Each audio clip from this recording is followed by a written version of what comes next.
Well, thank you very much. We have a set of very interesting lectures to share with you, and I'm sure you're going to learn a lot. As a matter of fact, my goal is to change your life, and that's not an easy thing to do, especially since habits are so rooted in people's lives. It's difficult to change. But one of the key things to changing people's lives is to give them information. And you're going to get that information. And you're going to understand exactly the issues in terms of health, how to get your health back, in terms of the right foods to eat, in terms of the right kind of behaviors to have. And that's the first step. After that, it's a matter of implementing these things. Now, implementation, that comes from two particular points of view. You can have positive motivation, like listening to these lectures, or associating with friends that enjoy good health, or having positive experiences with meals or exercise. Or you can have negative motivation. And unfortunately, that's what most people do. They wait till the elephant sits on their chest and they say, well, maybe I ought to consider that last cheeseburger I had. Or they wait until the surgeon threatens them with major surgery, or they find themselves on a bag full of pills, and then they say, okay, it's time to change. Well, certainly I would rather go the easy route, and that's what this is. This is the easy route. What I will be sharing with you is an easy way to live. Difficult is to have to spend your afternoon in the doctor's office waiting for refills. Difficult is having somebody slice a hole in your chest, or amputate a part of your body, or take a handful of pills every morning. That's difficult. The easy way to live is to eat delicious foods and to exercise.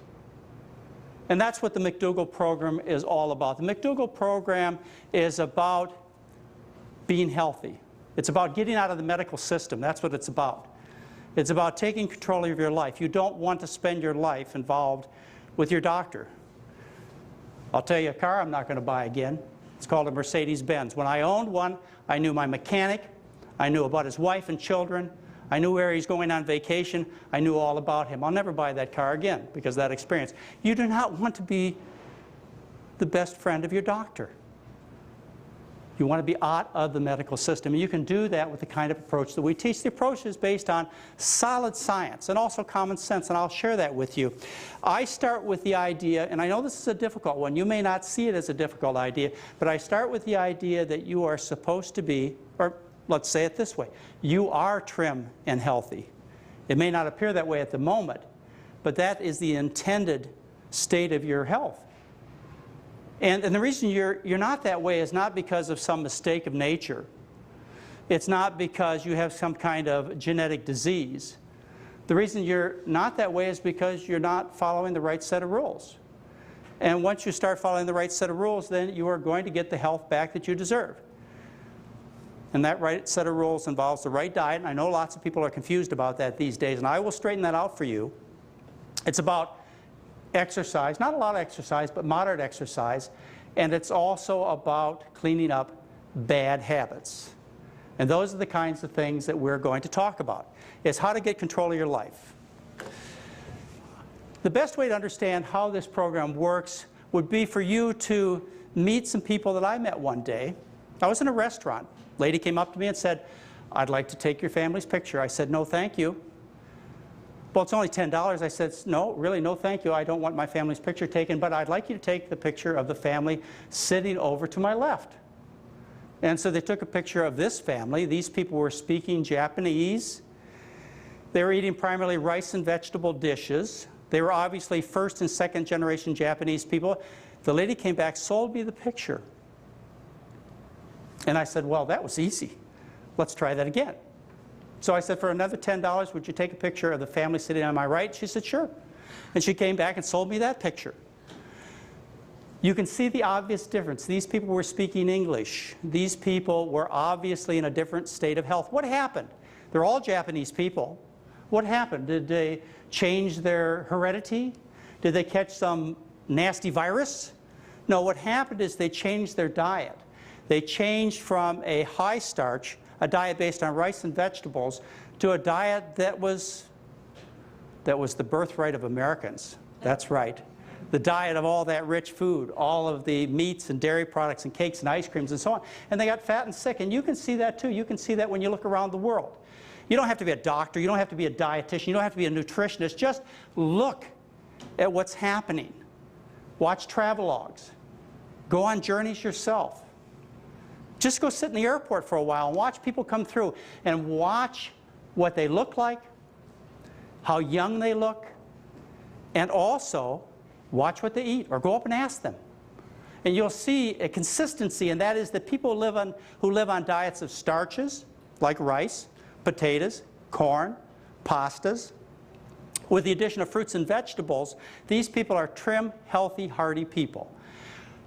Typical, these people would be from the Far East, like China or Japan, the Middle East, or maybe from Africa.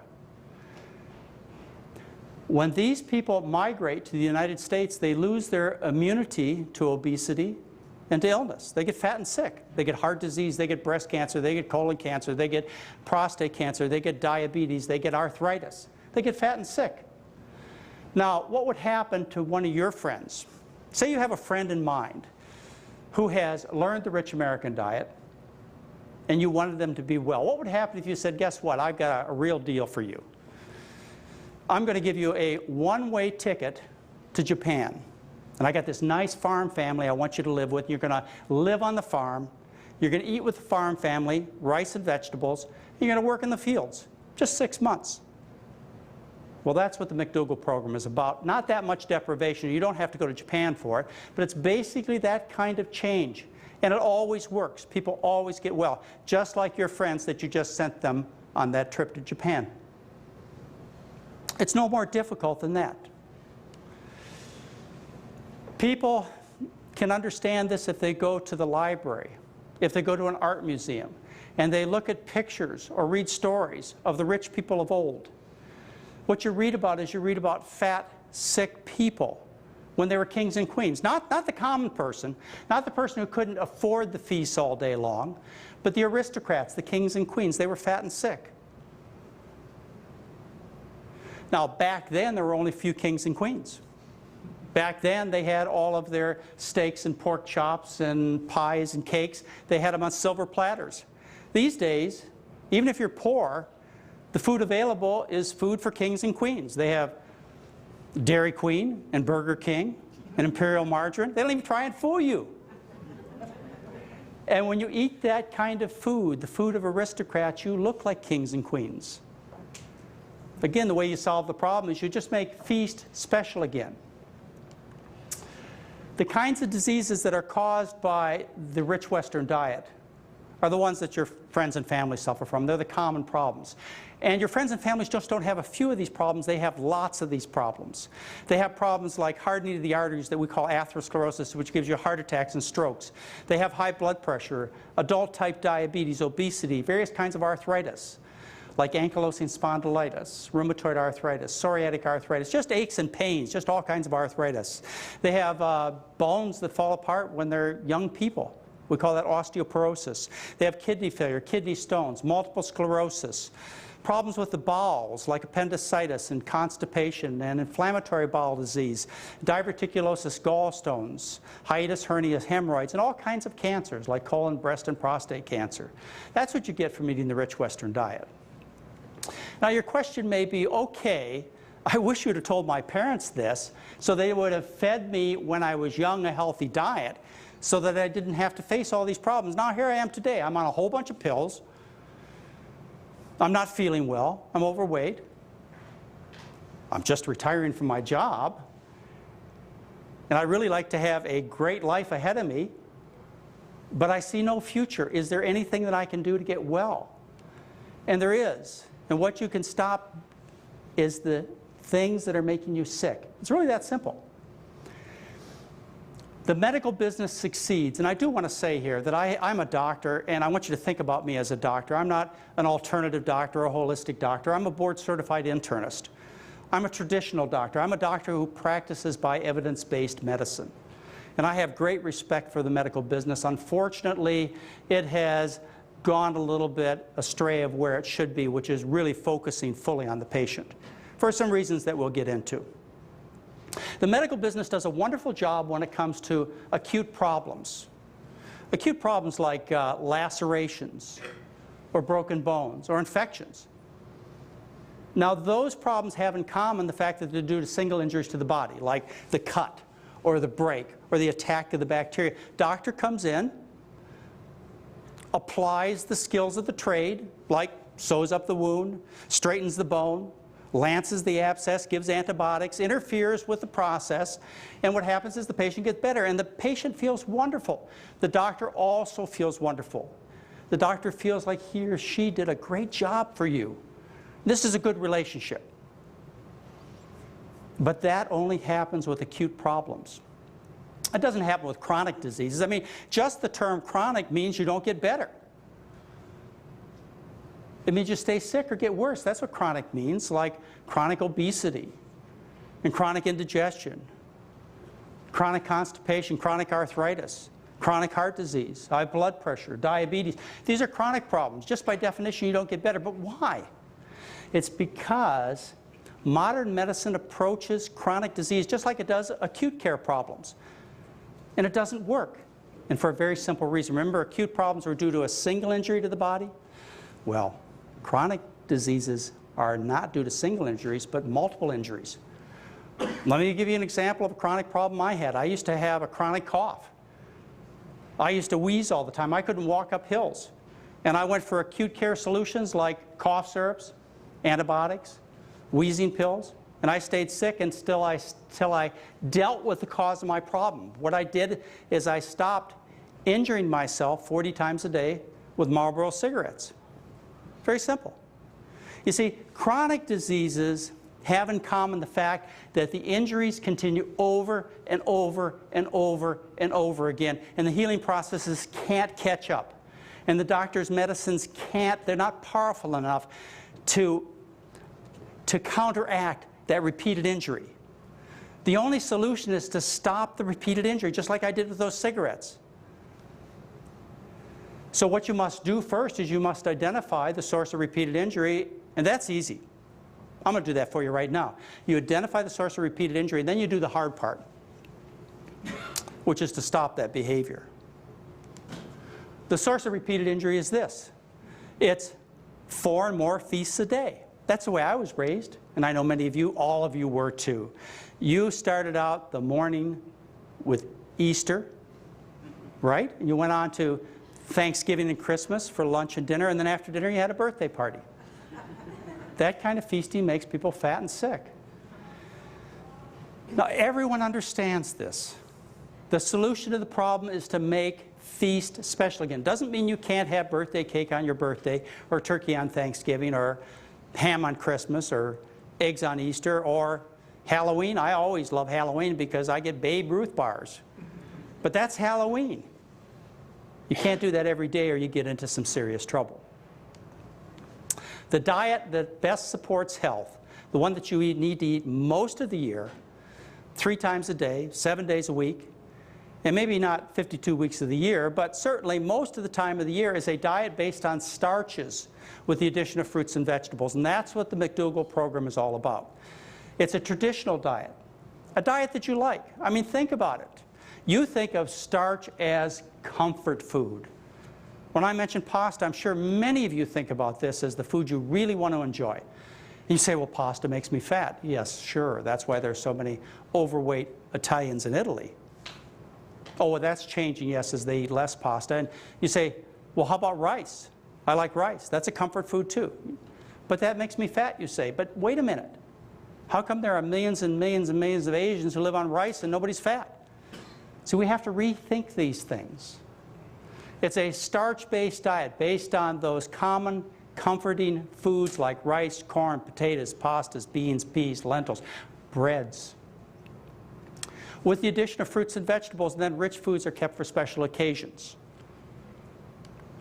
Now, I hope you're all up to speed with me, because what I want to talk to you about now is the way you're being treated and what the alternative is.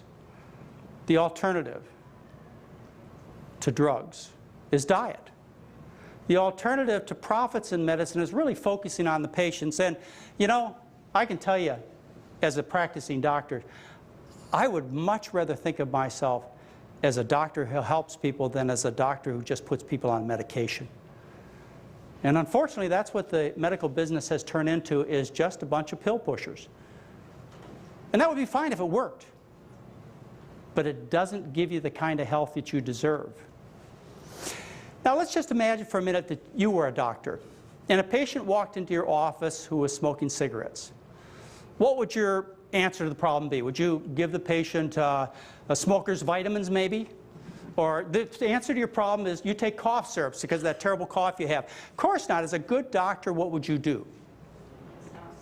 Yeah, quit this. This is it. You're going to quit. That's what a good doctor, I don't think anyone would disagree, that's what a good doctor would do. Is they'd say, stop that behavior. Okay. So you tell the patient to quit. Guess what happens? They stop coughing, they stop wheezing, the lungs heal, you've done your job, the patient is thrilled. Now you have a patient coming to the office who's a hardcore drunk. What do you do for the patient? Alcoholic vitamins? Of course not. Give him something to take care of the fluid that's building up in his abdomen? Well, you might do that as a last resort, but the answer to the problem you know is to stop that repeated injury to the body, stop that behavior. And as a result, you end up with a healthy patient. And you feel good as a doctor because you've really helped somebody. Now, what do you do with this guy? Comes into your office, and how do the doctors in this country treat this patient? One pill after another, a whole medicine cabinet full of pills. I promise you that's the answer. If it wasn't, these people wouldn't be sick anymore. They'd be healthy, and their medicine cabinets would be empty, and they wouldn't be visiting the doctors month after month. But this is the solution. Prescriptions given by doctors in 1985, for every 100 office visits, there were 109 prescriptions given. It's getting worse. In 1999, there were 146 prescriptions written per 100 office visits. You know, writing a prescription for many doctors is a good way to develop the relationship. In fact, often to end the relationship. Here, I've given you what you want. Now, next patient. But that's not really what you wanted. What you wanted is you wanted to get well. You didn't want a handful of pills. You wanted your health back. This prescription drug business has really gotten out of hand to the point where it's not just the doctors who are involved and who are being educated, so to speak, advertised to by the drug companies. It's you, the patient, the average person. Direct-to-consumer advertising. Turn on the TV. You'll hear sometimes 6, 8, 10 commercials for drugs in 1 hour of a television program. Look at this, one issue of Newsweek magazine. They sell you a drug for cholesterol, an antacid. They sell you a medication for your arthritis, a flu medication, something for asthma, nasal problems. 6 different medications are advertised in this one issue of Newsweek magazine. There has to be an alternative. And what I want to talk to you about is the alternative. The prescription business has been well analyzed. The data is there. Between 1997 and 2000, the increase in spending on prescription medication has gone up 18% per year. From 1997 to 2000, it's increased from $79 billion to $155 billion. Estimates are that 10% of the money spent on health care is spent on prescription drugs that you buy, that you get from your doctor. They say that soon it'll be 15% of the money is spent. I think that soon is already here. I would guess they're already spending that many dollars on prescription medications. I want to talk to you about some of the leading prescription medications and see if there are some alternatives. The #1 and #4 most prescribed drugs for patients are to lower cholesterol. They are Lipitor and Zocor. You're talking about an almost $8 billion a year business just in the United States of America. You're talking about a patient spending $100 a month on drugs to lower cholesterol, and they do work. And by the way, I do prescribe some of these, but as a last effort, after I've after I've tweaked everything I can out of the patient in terms of getting them healthy, lowering their cholesterol by eating a healthy diet. Because after all, what's the source of all that cholesterol? Cholesterol is only found in animal products. Chicken, fish, beef, pork, turkey, shellfish. That's where your cholesterol is found. That's how it gets into the body. Sure, your body makes some cholesterol itself, but the way you overload it is by eating all these high cholesterol foods. The other thing that you need to know is plants contain absolutely no cholesterol. This man, Joe Wysocki, is an internist. His wife got him interested in a healthy diet. His wife, Glenn, got him interested in a healthy diet because she had terrible, terrible headaches and terrible constipation. That was enough for her. She couldn't take it. And it's interesting how people's level of pain determines whether or not they're going to change their diet, and that varies greatly. It could be something as simple as headaches and constipation, or there are some patients who have to wait until they have the bypass surgery or have the cancer. You never know. You never know what it is that's going to motivate people to change their diet. And so you need to put the information out to everybody, because after all, it's you that is suffering and you that will benefit. Well, anyways, Joe and Glenn got interested in the diet, and actually Joe and Glenn came on a trip that we put on to Alaska. And that's where I first met Joe, and he was still overweight and he was still fighting the diet, even though that's what Glenn wanted to do. Joe was a doctor, and of course he knew all about good health and nutrition and so on, and finally he gave in. She worked on him over and over again and got him to change his diet, and he dropped his cholesterol from 220 to 121, lost 35 pounds. And now he preaches this good message to his patients, even though it has cut into the financial benefits of his practice, because it takes time to talk to patients. It may take an hour to teach somebody about a healthy diet, and you can see patients prescribing medications. You can see 4 or 5 in that same hour. And unfortunately, the insurance companies pay you basically the same amount. But that's what Joe decided to do. Sarah, her cholesterol was 199, eating southern fried everything. And her husband was a bit upset with her, to say the least. She had, in addition to a wedge in her marriage because of her weight and her poor health, which involved problems with her joints, stuffed up nose, sinus problems, she had this high cholesterol, and she decided that she wanted to change her diet because she also had a very serious family history of heart disease. And so she changed her diet. Her cholesterol dropped from 199 to 145, using no medications at all. And she dropped 37 pounds. Now, from Sarah, I get a new picture about every 3 months. And she insists that I show you an updated picture. And so here's her updated picture. She's now down to 99 pounds. This has been going on for over 2 years. Joyce Shank, she got very heavy. 310 pounds was her top weight. She had terrible arthritis. The arthritis medications gave her ulcers. She retired, saw that her future was bleak. She was not going to be able to enjoy her retirement. And so she decided that she was going to change her diet. But it took a surgery for spinal stenosis and incapacitation from her arthritis to do it. And so she changed her diet, started with a cholesterol 263, and dropped her cholesterol to 160. Now she takes no medications. And she's trim and healthy and lost 132 pounds. And will never look back. We've studied the cholesterol changes in our patients. We've looked at over 1,000 patients, and we find that their cholesterols drop about 29 points in 11 days with changing their diet. That is as well as you will do with cholesterol-lowering medications. And for those who start with very high cholesterols, we even get better results. If you say, for example, start with a cholesterol of over 300, the average drop of cholesterol in 11 days is 65 points. And if you are taking cholesterol-lowering medication and you change your diet, the effects are additive. You'll get even greater results. Now, as I mentioned, I do use cholesterol-lowering medications, but it's the last thing that I do. And I always worry at the end of a patient visit. I often worry if I say to the patient, you know, I'd like you to take these statin cholesterol-lowering medications, and it's usually a person who's had bypass surgery, angioplasty, or heart disease. I always worry that they're going to look at me and say, well, you know, if you really believed in your diet, you wouldn't be saying that. Well, I do really believe in the diet, but some people come to see me in such bad shape that they need all the help that they can get.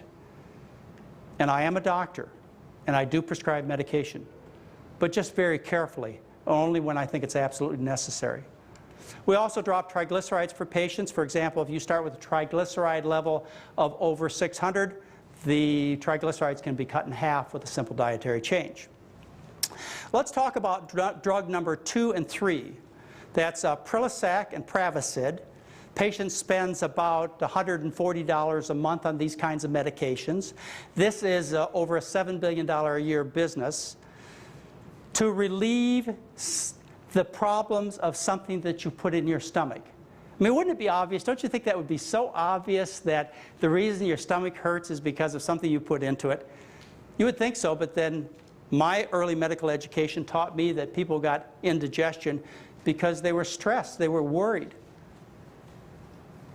And people thought that they had, I was taught that the reason people had problems like irritable bowel syndrome is because they were really neurotic. And for them, we prescribed Librax or another kind of tranquilizer. Even today, they teach such things as constipation may be an emotional problem from failing to answer the urge to defecate. That's what they teach in our medical textbooks. Well, as you will soon learn, if you haven't learned already, you will never fail to answer the urge to defecate if you follow our diet. So your psychological problems will be solved immediately. Dan Curtin, he's a market, or was a market analyst for the state of Wisconsin, the dairy state. And he decided that he was going to retire after years of work. He'd worked hard, he'd gathered wealth. Everything was going well for him in terms of the financial issues in his life. But he decided to retire at age 59 years old, and guess what? He was in big trouble. He was having terrible chest pains. He couldn't walk up the stairs. He had terrible arthritis. He was overweight. He was very sick. He could see that he was dying. He was on all kinds of medications. He was taking handfuls of Tums for that indigestion all day long. He was on an antidepressant, a blood pressure medication, allergy medications, and he still couldn't solve his problem. You see, that's what commonly happens. People get sick with all these difficulties. And when the doctor can't solve the problem, the doctor and the patient comes to the conclusion that it must be because you're depressed. And so you're put on an antidepressant. So it's very common for me to see my patients who are on a whole bag full of pills to also be on 1 or 2 antidepressants. Well, Dan, he said, I'm not going to take that. I'm going to change my diet. Actually, he tells an interesting story. He went to the bookstore, had no idea about McDougall.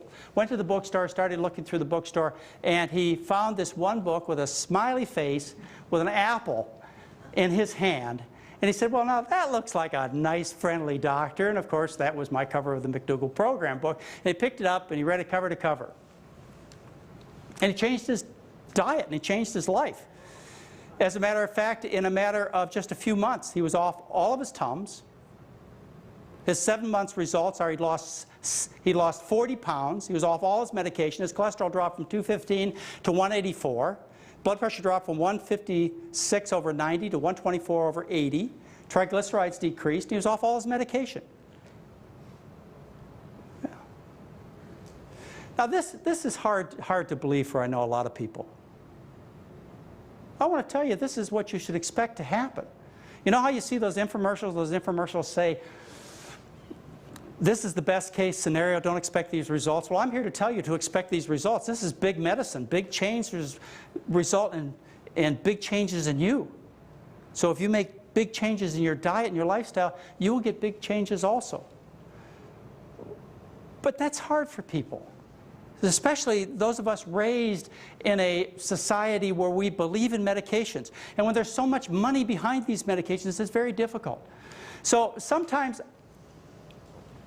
I rethink what I'm doing. And I say to myself, isn't there a better way to do all this? It's hard for me to get people to change their diet and lifestyle. Maybe I should do it this way. Maybe I should tell you this. I have this new pill. It'll give you all these wonderful results just like Dan got. It will lower your blood pressure, cause you to lose weight, get rid of your indigestion, your arthritis, get you alive again and feeling wonderful. I have these pills for you. These pills, by the way, these pills have a little M written on them. And that M stands for McDougall or money. Now, this variety, by the way, this variety of pill right here, this is the regular formula, okay? This is $2.45 a pill. Now, I probably shouldn't tell you the formula. It's a secret formula. But what it is, it's a half a gram of dried powdered banana, 2 flakes of Quaker oats, 1 broccoli flowerette. It has a quarter of a kidney bean in it, and a half of a small dried potato eye. And they're only $2.45 a piece, and you just have to take 2 a day until I pay off my mortgage. Now, for those of you who think a $2.45 a pill isn't potent enough, and you want the real high potency pill, I tell you what, I got the high potency pill for you too. I add 3 sesame seeds to it, and now it's $12.95. And this is guaranteed to work. Well, I do have to rescind a little bit. It's guaranteed to work as long as you follow the diet and exercise program. Otherwise, all bets are off. I think, don't you think that will get more people to follow my program? I think so. It's the psychology. And besides that, it'd be good for me too. Celebrex is number 5, and Vioxx is number 8. These are arthritis medications. They are really no better at relieving arthritis pains than the common non-steroidal anti-inflammatory drugs like Motrin and Advil. They have a reduced risk of causing you stomach trouble, but it's not completely eliminated. And one of the things that they don't tell you about is these fancy, what we call COX-2 arthritis medications. These fancy medications, they increase your risk of dying of heart disease as much as 5-fold. But that's not in the advertisements. Arthritis is a common problem. In fact, it's almost ubiquitous in our society. And there are all kinds of arthritises that people have. The Arthritis Foundation has taken a stand on this for many years, that diet really has nothing to do with arthritis. Back when I was a medical resident in the 1970s, I got a brochure that was really pointed towards this particular discussion and the feelings about the Arthritis Foundation about diet and arthritis. It was a little pamphlet with their insignia on it, and it is titled "The Truth About Diet and Arthritis." Now, they don't hand out the same brochure these days, but the message is basically the same from the Arthritis Foundation, as well as most doctors who practice rheumatology, in other words, specialize in taking care of arthritis. What they say is the truth about diet and arthritis may surprise you. It is simply this: there is no special diet for arthritis. No specific foods has anything to do with causing it, and no specific diet will cure it. Case settled. Case settled. I mean, think about it for a minute. You go to the doctor, you say to the doctor, you know, I think my arthritis is worse after I eat cheese. Can't be. Doctor says can't be. Well, doctor, how come you're so sure about this? Well, patient, the Arthritis Foundation tells me so. They put out this brochure and they tell me that diet has nothing to do with it. And you and I both know that they've researched this thoroughly. I mean, they've probably done hundreds of studies to prove this doesn't have any relationship. I mean, they've probably done at least 20 or certainly 10 studies. They've probably done 10 studies to prove that. I'm sure that they wouldn't condemn you to being sick for your life and losing your joints and die early without doing at least 10 studies, would they? We know that for sure. Well, back when I was a resident, I decided to go. That was almost 30 years ago. I decided to go to the library to see how many studies they had. And I looked through the scientific research for an entire week, and I did not find a single study that supported their point of view. As a matter of fact, I walked out of that library with about 15 studies that said otherwise, that diet did cause and can cure serious arthritis.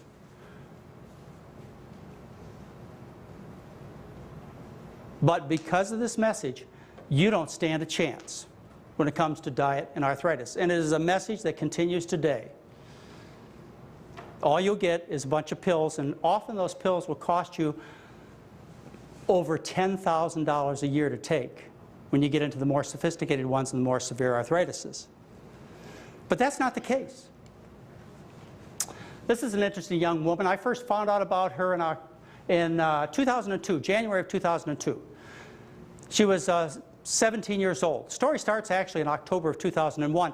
She was graduating from high school, and she went for her induction physical, and they found a lot of protein in her urine. So they went and examined her more thoroughly, eventually did a kidney biopsy, found that she was almost ready for dialysis. She had a very serious condition called lupus, which fits into the arthritis family. They decided that the way they would treat her is they put her on powerful steroids. So she was on 60 milligrams of prednisone. They put her on a cancer drug, Cytoxan. They were planning on a kidney transplant. She was on blood pressure medications. And her mother wrote me in January and said, is there anything we can do, January of 2002, is there anything that we can do to help Vanessa? And I said, yeah, this is what you do. Here's the research, and this is what you do. You change her diet. So she changed her diet, and her kidney condition went from pre-dialysis to almost normal in a matter of about 2 to 3 months. And she did well for a long period of time. And then the Christmas season came along, and she started eating a few of the things she wasn't supposed to eat, and her blood pressure started going up. She started getting into trouble again, and her mother wrote me and said, you know, I think the diet's failing. I said, I think you ought to ask Vanessa exactly what she's doing. And she did, and they straightened things out, and today she's on no medications. Now notice this picture of Vanessa. She has a skin condition, acne, and her face is kind of swollen. We call that a moon face from the steroids. She was so embarrassed with her Christmas picture in the year 2001 that she took a smiley face and put it over the family Christmas picture because she didn't want to show anybody. Well, she sent me this picture recently, and not only is she off all medications, feeling wonderful with normal kidney function, but she plans to go to college, and she's entering a beauty contest. Mayra has an interesting story. She started developing bleeding spots on her skin and bruises, and then she became fatigued, developed severe headaches, and finally her dad took her to the doctor. The doctor examined her and said, you know, there's something very seriously wrong with you, and sent a specimen across the street to the laboratory. The laboratory looked at her blood and found out it was almost like water. She'd lost so much of her blood. They sent her to the hospital immediately by ambulance. They gave her bags full of blood. They did plasmapheresis, where they take and try and remove substances that are attacking her own blood. She had a condition called idiopathic thrombocytopenia purpura, which means that her body is attacking her platelets and causing her to bleed. And the purpura is the bruising and the bleeding that she saw on her skin. Well, she continued to get worse and worse and worse. And finally, on the 5th day, her dad came in to see her in the room, and she wasn't there. And so he hunted her down, and he found her in an intensive care unit on a ventilator. And the doctor walked in and said, you know, this may be the last night with your 13-year-old daughter. And they spent a very difficult night, and modern medicine did save her with all kinds of medications. She left the hospital a couple of weeks later. Doctors had her on all kinds of medication, and her dad said, you know, this is not a great future for my daughter. Facing kidney disease. By that time, they decided that she had lupus also, which was her underlying problem. Facing kidney disease, facing plasmapheresis, where they have to take and clean her blood 3-4 times a year, all kinds of medications. And Dad said, look, I'm going to try and find out if there's another way to deal with it. And so he went to the internet, which is a great source for information. Went to the internet and started looking for various ways to help his daughter, his love of his life. And he eventually found a clinic, a very well-known clinic, that did have a little interest in diet, but they were mainly interested in supplements. And so he went, spent his hard-earned money, put his faith in them, and took a bunch of supplements, but didn't change her diet too much. A little bit. They were heading in the right direction, and she didn't get better. Her white count stayed low, her red cell count stayed low. She still had the tendency toward bleeding. She wasn't able to get off the medications. And she went back to the internet, found the McDougall site, and said, look, I've got nothing to lose. And I read the story about Vanessa and how she had lupus and she got better. I think I'm going to change Mayra's diet. And so he put her on the diet, and the next month she was better. White count was up. She was feeling good. Next month he started taking her off some of the medications with the help of the doctors, and by 4 months she was off all medications and doing really, really great. So he wrote me a letter. He said, I want to tell you about my 13-year-old daughter. I think your diet saved her life. And I wrote him back and I said, you know, we really need to tell everybody about this, because there are so many other children and people that are suffering from these arthritis and lupus type conditions. They need to know about this. He said, no, I can't do that. I can't let you write about her, because it might have just been a coincidence You know, it might come back. And I understood. And I said, well, look, tell me when you think we can tell this story. It's a story that needs to be told.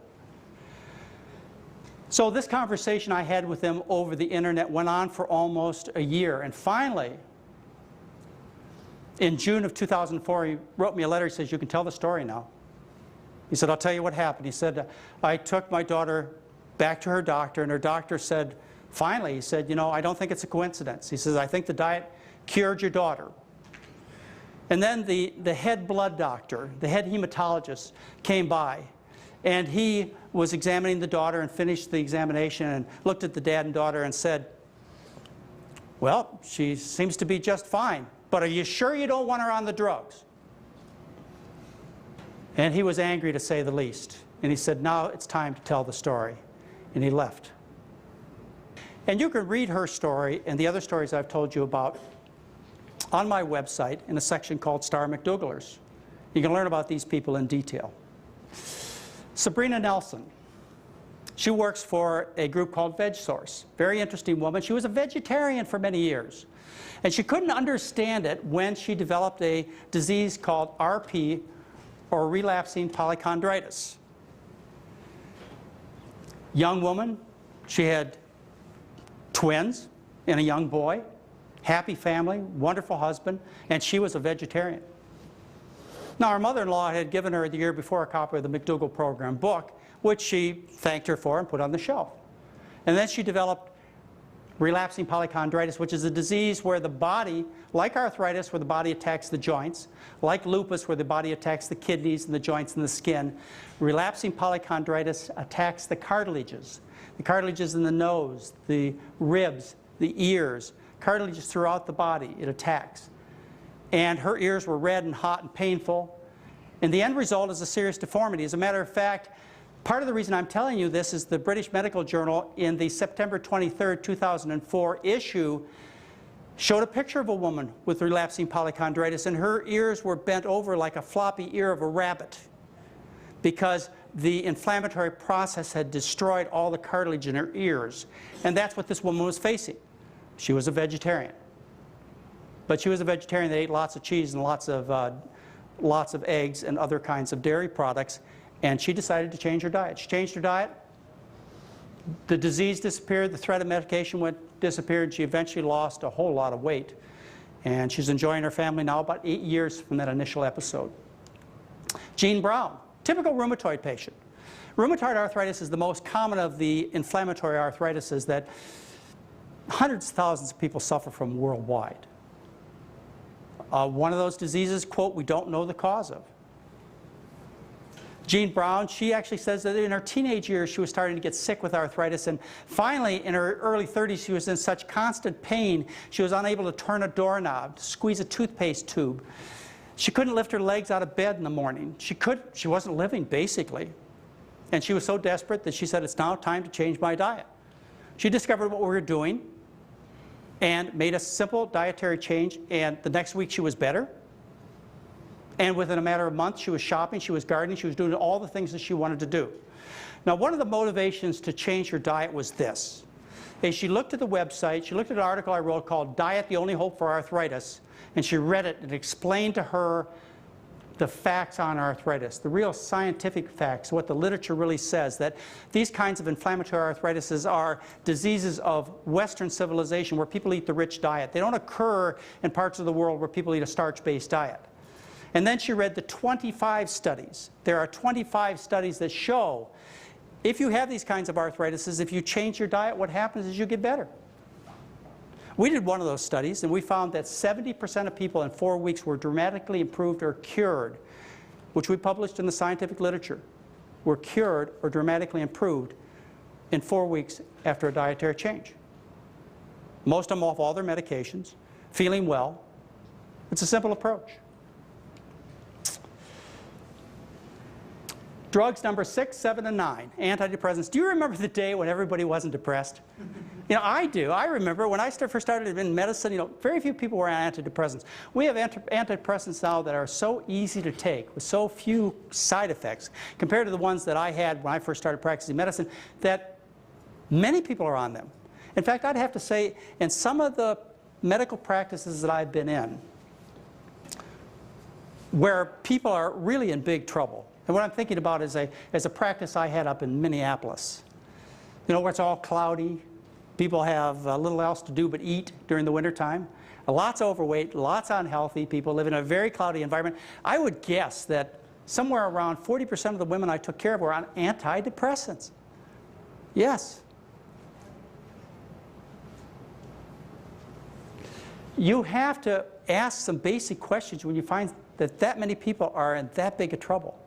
Is life really that difficult? Or have we reached a time that was described in the book 1984? Here's one of my depressed patients. He's been a patient of mine for over 22 years. His name is Mike Wilson. He was in horrible shape. As a matter of fact, he said that there were several times when he thought about ending his life. The reason he didn't was because of his 2 young girls, and because he had hope that maybe someday he could get his health in control. And this is a man who had type 2 diabetes, he had arthritis, he had gout, all the diseases associated with eating the American diet with enthusiasm. Because of his obesity, he had sleep apnea, he had back pains, he had neck pains, he had congestive heart failure, his heart had stopped. And he was depressed. Wouldn't you be depressed? Life was going in a terrible, terrible direction for this man. And he went to a potluck that Mary and I gave over 22 years ago. And one of his friends brought him and said, you know, Mike, I think this is an answer for you. And he changed his diet. Well, Mike and I have communicated over the years. In fact, one of the more recent times that we communicated was when I needed to supply some guests for the Donahue show. When he was on a cable station, they called and asked. They didn't want me. They wanted some of my patients. And they had me send a couple of patients. So I sent Mike Wilson. And I sent another one of my patients that was a similar situation. He'd only lost 90 pounds. And they also, by the way, on this same show, they had the antithesis diet, the antithesis of a healthy diet. You know, the evil diet, the Atkins diet. They had his patients on there too.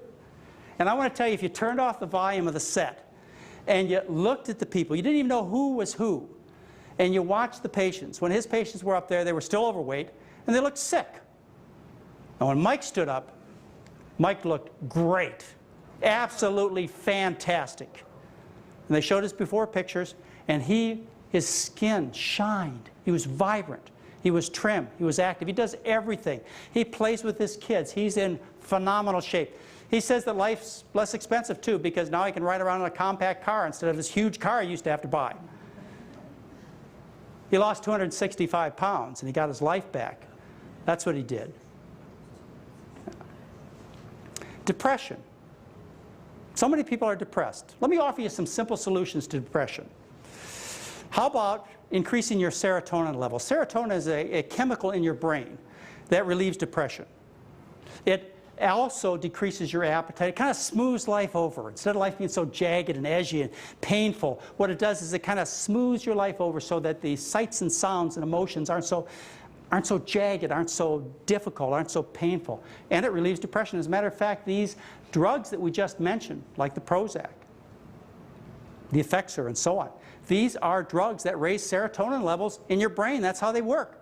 Wouldn't it be neat if there was some way to raise the serotonin levels in your brain without taking the drugs? Well, there are some very, very simple ways, like eat carbohydrates. You may have heard of the book, Potatoes Instead of Prozac. Well, if you eat carbohydrates, high carbohydrate diet, what happens is you raise serotonin levels. And you relieve depression. I've had many patients tell me once they changed their diet, it was like a veil that lifted over their head. The whole world changed. How about some exercise? Not only do you raise serotonin levels with exercise, you also increase endorphins. You've heard about the runner's high. Get out there and exercise a bit. Change your whole life. This is the most effective way I know to relieve depression, is to control your sleep. I had a woman one time, I was on a radio show, and my radio show, and she called up and she said, you know, I heard you talking about this subject about sleep and depression and how too much sleep causes depression. And I just want you to know, I had nothing to lose. I have this great family. I have a wonderful husband. I have wonderful kids. We've got plenty of money. We live in a nice house. Everything's great. But I have cast a shadow over that family for our entire existence, and they have suffered. And I can't take the medications. They don't work. They just make me sick. So she said, I've got nothing to lose. I listened to what you said, and I decided to set my alarm clock. You see, in our society, what we believe is 8 hours is ideal and more is better. So we have these people sleeping their lives away. You know, sick people need to sleep 8 hours. Pregnant women, little babies need to sleep 8 hours, maybe 10. But healthy adults don't need to sleep 8 hours. And when you try, you get into trouble. You might make it the first night, maybe the second night, but your batteries are all overcharged, and the third night you can't sleep. Why can't I sleep? Well, you've overcharged your system with too much sleep. And what you find is that you may be getting depressed. Now, this is research that's published in the major scientific journals. As a matter of fact, they have studied sleep deprivation. And they have found that people who are seriously depressed, in fact, they're suicidal. If they take people who are suicidal and they deprive them of one night's sleep, that 70% of them are completely free of depression by the next evening. Now, it sounds impractical to stay up all night all the time, of course. They actually have clinics around the country where people get together and stay up 1 or 2 nights a week together, giving themselves mutual support to help relieve depression. But you don't have to do that. All you have to do is just set your alarm clock. Just like the lady I told you about, she set her alarm clock. She called me up. This was her conversation. She calls up and she says, I want you to know that for the last month, I've only had 1 night's depression by following your advice, and that was the night my husband forgot to set the alarm clock, and the whole day was ruined. Yeah. Well, think about it. Think about the weekends, when maybe you sleep in on the weekends. Doesn't the day go a little bit bluer? Or think about sometime when you had to stay up. Say you had something to do in school that kept you up, or maybe you had a job that kept you awake for a long time. Didn't you get manic? Sure, you get ecstatic, you get giggly even. You can control your whole mood by just changing how much you sleep. Highly effective. And so maybe you should be getting 7.5 hours, maybe 6.5, maybe 5. What you need to do is you need to balance the amount of sleep you get with relief of fatigue, which you have to accomplish by sleeping. You change your whole life, cost-free, by the way, totally under your control, without any side effects. I told you about my patients in Minneapolis, where it's all cloudy all winter long. Yeah, they get depressed. It's called seasonal affective disorder. And people are actually taking shine lights into their face to try and relieve the depression. But there's other ways to do it. How about going outside and getting a little bit of sunshine? That'll relieve depression. Hey, you know, you can combine all these things together. Let me tell you what you can do. You can take and get up in the morning before the sun comes up, put your walking shoes on, go for a walk after your breakfast of potatoes. So you got less sleep, you got exercise, you got sunshine, you got something great to eat. More effective than any pill you're going to take, with no side effects. And then, after you reap the benefits that are associated with all that good behavior, that exercise and good eating, then you get the ultimate depression reliever. You look in the mirror, and what looks back is somebody you really find healthy and appealing. That can take care of a lot of depression. Looking great. Weight loss in our patients is very effective. We encourage people to eat as much as they want, as often as they want, but the right kinds of foods. And with that kind of prescription, with buffets full of food, what we find is the average weight loss in overweight men is 5.3 pounds. Overweight women is nearly 4 pounds in 11 days. We did a long-term study. I've told you about this experience I had in Minneapolis. Well, what that was involved with was Blue Cross Blue Shield, the insurance company. My job was to take care of their employees in 3 different studies done over a 3-year period of time, to see whether or not we could help their employees. And the bottom line would just help healthcare expenses. And so I took care of 3 groups of people for 3 years, and they got rid of their health problems. They reduced their medications dramatically, and they lost weight. The average weight loss when we looked at them in a year was around 36 pounds in compliant people. That's a 70% of their body weight disappeared, and they kept it off for the year that we studied them. Why? Because they were doing something normal and natural, which was eating a lot of delicious foods. And by the way, each year we decreased healthcare expenditures by 44% based on their health claims data, which really you would think would make everybody want to change. After all, we've gotten to the bottom line. We've gotten to the money part. All right, let's jump to drug number 13. I just want to talk to you about high blood pressure for a moment, and one particular high blood pressure medication. There are actually three kinds of medications I won't prescribe, three classes of medications.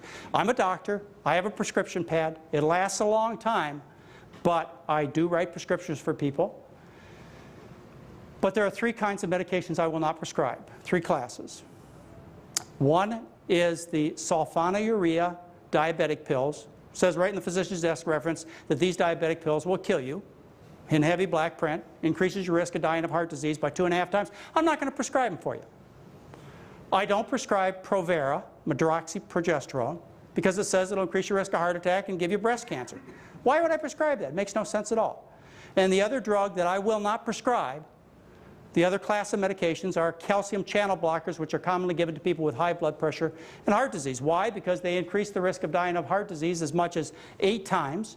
They double your risk of cancer overall, double your risk of breast cancer. They increase your risk of suicide by 5-fold. They increase your risk of bleeding from all kinds of places. And they make you stupider. So why would I give you these kinds of medications? It makes no sense at all. I want to tell you about one of my patients. And you're going to hear more about him, but let me introduce him to you. His name's Howard Bartner. He was the chief of medical illustration for the National Institutes of Health. Very medically wise person. Very concerned about his health.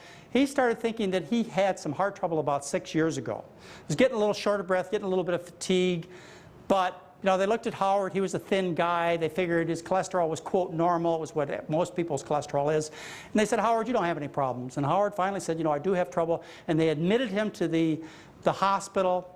They did the various tests on him that people usually get when they have these kinds of symptoms. Eventually did an angioplasty and put 2 stents in his heart arteries and put him on a whole bag full of pills. Well, this made Howard very unhappy. He was smart enough about the medical business to know this is not the route that he wanted to go. His cholesterol was 189 at that time, again, quote, normal. His blood pressure was 140/90. And Howard decided that he wanted to change his life, so he emailed me. So what should I do? Well, I said, Howard, as I say to other people that email me, I said, Howard, I'm not your doctor. But if you were my patient, this is probably what I try to tell you to do. Go ask your doctor if this is good advice. And so Howard listened to me very carefully. And he changed his diet, and he got tremendous results. As a matter of fact, he got off all of his medications. Eventually, he dropped his blood pressure to 120/70, dropped his cholesterol to 142. Now, Howard went with us on a trip. He went with us on a trip to Alaska in 2002. It's a great trip. What we do is a couple of times a year, we either take over a whole hotel or we take over a ship. We do that because we want to make sure the food's good, right? We don't want you to be in a situation where next door they're serving a salmon barbecue or the captain's dinner has lobster and you decide to abandon ship. We're not going to put you in that situation. So we take over the whole outfit. Well, we took over this particular ship, the Glacier Bay, and we went to Alaska and took a whole group of people there. And Howard was one of the people. And Howard and I were sitting on the deck together. And we were talking about how his health has changed and how healthy he was and how appreciative he was. And I said, Howard, are you off all your medications now? He said, no. They said, I'm still taking one of those calcium channel blockers for my high blood pressure. And I said, well, Howard, I've told you those things are going to increase your risk of dying of heart disease. Why don't you go talk to your doctor about stopping that? He says, John, he says, I can't. He says, I like my doctor. He says, look at all the pills I've stopped already. He got upset every time I stopped one of these pills. He says, you want him to be so mad at me he'll never see me again? I said, Howard, I understand the problem. I understand how you feel guilty about this. I said, Howard, I think I got a solution for you. I said, why don't you do this? Every morning, get up, brush your teeth, take that calcium channel blocker, take that pill, put it in your mouth, swish it around, spit it out. When you go in, you can tell the doctor you took it. You don't have to tell him the rest of the story. He kind of laughed and he said, you know, that's a good idea. He says, I'll do that, but I'm not going to start now because if I did, what would happen? I'd poison the fish.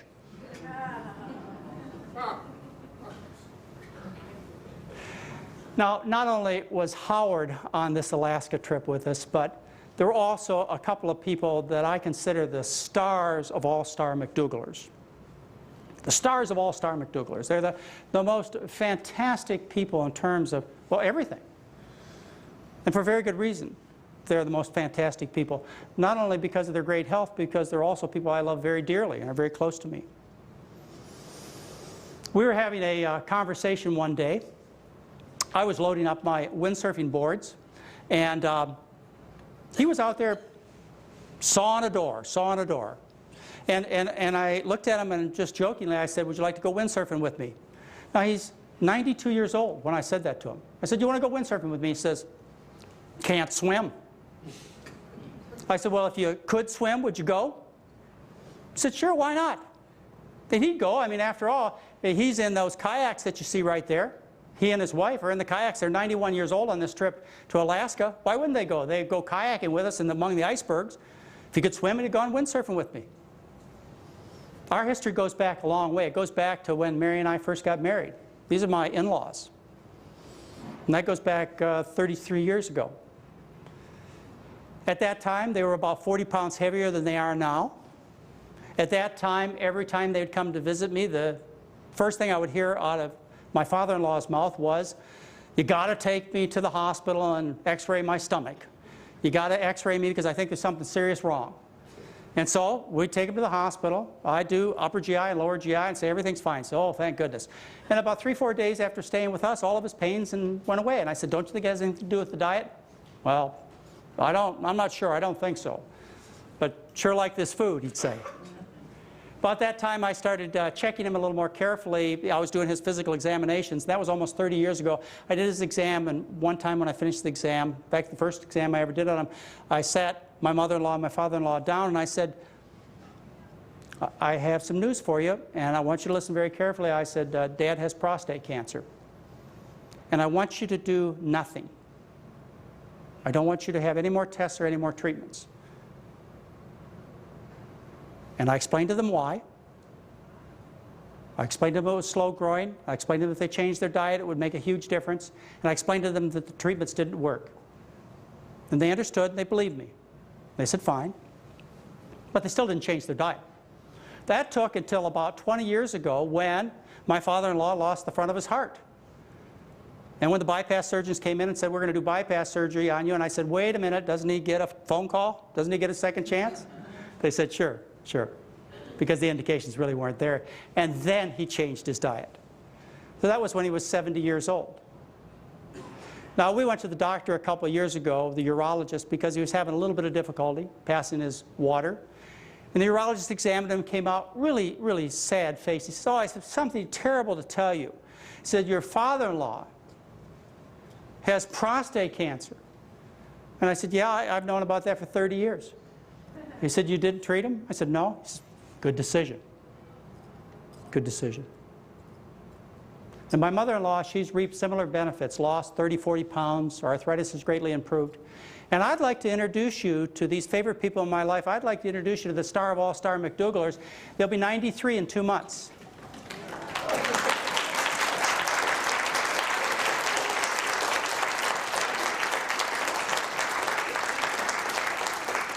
Now, I know some of you are sitting there thinking, oh, you know, it's too late. I'm 40, I'm 50, I'm 60, I'm 70. It's too late. It's not too late.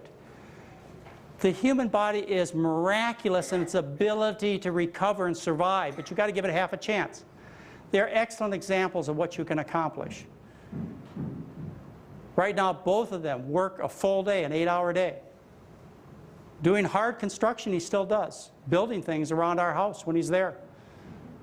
So you can have the same kind of life. But you've got to start following another set of rules. Blood pressure drops in our patients are quite dramatic. What we find is that overall in this group of 1,250 people that we looked at, what we find is that the average drop of blood pressure is 7/5 millimeters of mercury, and almost everybody stopped their blood pressure lowering medications when they changed their diet. Those with really high blood pressure, say, started 150/90 or greater. Their average drop in blood pressure was 23/14 millimeters of mercury, and they accomplished that through simply dietary change. And they stopped their medications in almost all cases. Let me tell you about a conference that I went to a couple of years ago. It's an interesting conference. I don't usually go to noontime conferences. The reason I don't go, noontime medical conferences, the reason I don't go is because they're basically advertisements for the drug industry. The drug industry, the drug detail man, he buys the lunch for the doctors. You know, that's $1.25 lunch. You don't expect your doctor to fork over $1.25 for his or her lunch, do you? They're very appreciative for that $1.25 lunch that the person brings in. And of course, they provide the speakers too, so I don't usually go. But one time, the notice got my attention. It said, diabetes is caused by fat, not sugar. And I said, oh, finally, somebody understands this. It's not sugar in the diet that causes diabetes. It's all the fat and the resulting obesity that occurs. I got to go. I got all my staff from St. Helena Hospital together, and we went down to the conference room. And as soon as I walked in, I knew there was a problem, because the drug detail man was sitting in the back of the room. The next thing I noticed was that the man who was lecturing was obese with acne skin, greasy skin, and a ponytail. So I said, this is going to be a long lecture, but I will sit here and hopefully he will tell us what I expect to hear. Well, he gave a lecture. And I sat and counted the way you take care of diabetics, the number of medications that you give. And when we got done, diabetics were taking 20 different pills. He called it polypharmacology. Doesn't that sound sexy, polypharmacology? Yeah, absolutely. And so when his lecture was over, I raised my hand and I said, Doctor, I said, the title of your talk was, it's fat, not sugar, that causes diabetes. I said, I didn't hear you mention diet once in this entire lecture. Did I miss something? He says, I got you here, didn't I? I said, yeah, you got me here. But I said, you know, a lot of the drugs you mentioned actually kill patients, like those sulfonylureas and the calcium channel blockers. I said, you really think that diabetics ought to be taking those medications? Well, one of my friends and one of the administrators of the hospital, one of the big honchos around there, he got up and he apologized. He said, well, you know, this is Dr. McDougall. You probably don't know him, but he's really interested in food, and that's why he's making these comments. Kind of smooth things over a little bit, because sometimes I'm not so tactful. Well, we got done with the talk, and this same man, the same doctor and I, we walked out together, and I looked at him and I said, you know, I said, John, I said, my colleagues, our colleagues don't really believe this is the way you properly take care of a diabetic, do they? He said, yes, we do. And right there and then I decided that, you know, I'm not going to do this anymore. I'm not going to have this association. And by the way, that's one of the reasons that I left my 16 years at St. Helena Hospital and went on my own and now run my clinic in Santa Rosa, California at a spa and resort. Is I really don't want that kind of association anymore, because that's wrong. Let me tell you how you take care of a patient these days. The patients you know, the people you know, your friends, your relatives, maybe even you who are on medications, you're not on one medication for one problem. You're on a polypharmacology. You take something for blood pressure like Norvasc. You take something for your blood sugar like glucophage or glyburide. You take something to lower your cholesterol like Lipitor. Something for your uric acid like Xyloprim. And of course, your homocystine's too high, so you have to take folic acid. You take something for your triglycerides like Lopid, and your blood is too sticky, ready to form a clot and give you a heart attack or a stroke, so you take Plavix. Yes, and to take care of all that body fat that you accumulate, you've got to take a pill like Orlistat to cause you to lose weight, and the headaches have to be treated with a painkiller. Darvocet will do. And the body aches, why not Advil? And then for your indigestion, how about Prilosec? In those days you get constipated, we've got something for that too. And then, you know, that constipation can quickly turn into diarrhea. Well, we can fix that also. And because you smell so bad, we have to cover you up with perfumes and deodorants. That's polypharmacology. That's what a well-treated patient on the American diet has to do, to in part compensate. That's not the kind of doctor I want to be. And I know that's not the kind of patient that you want to be. You want to solve these problems. You don't want to be taking a bag full of pills. But there's a problem here, and the problem has to do with money. If you compare the cost of 100 tablets of these medications with the cost of the active ingredients, you can see what the problem is. For example, Celebrex, $130 for 100 pills. Well, it costs 60 cents for the active ingredients. That's a 22,000% difference. Norvasc, that blood pressure pill I told you about, that calcium channel blocker that I'll never prescribe, $188 for 100 pills, 14 cents for the active ingredients. That's 134,000% difference. I don't care how true it is. I don't care how important it is to you and your family. This kind of money will buy that kind of dishonesty and keep you sick and fat. Only a few individuals will realize this, and only a few individuals will make a better choice. And it will take some effort, but you can accomplish it. You can make those kinds of changes. I did as a doctor. Yeah. I'm the luckiest doctor in the world, by the way. The reason I'm the luckiest doctor in the world is because my patients do well. My patients get healthy, my patients get trim, my patients get off medication. Sick people take drugs, not healthy people. Sick people have checkerboards for their abdomen with the scars from the surgeries, not healthy people. That's my goal for patients, is to have healthy patients.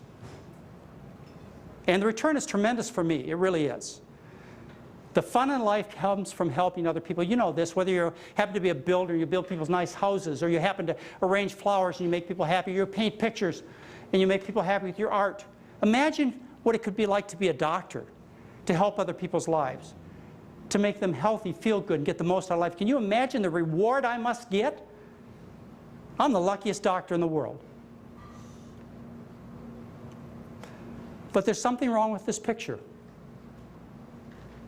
Even though I ask people to get rid of medications, don't you ever do this, because it's against the law to throw those drugs into the sewer system. You'll poison the environment. Thank you very much.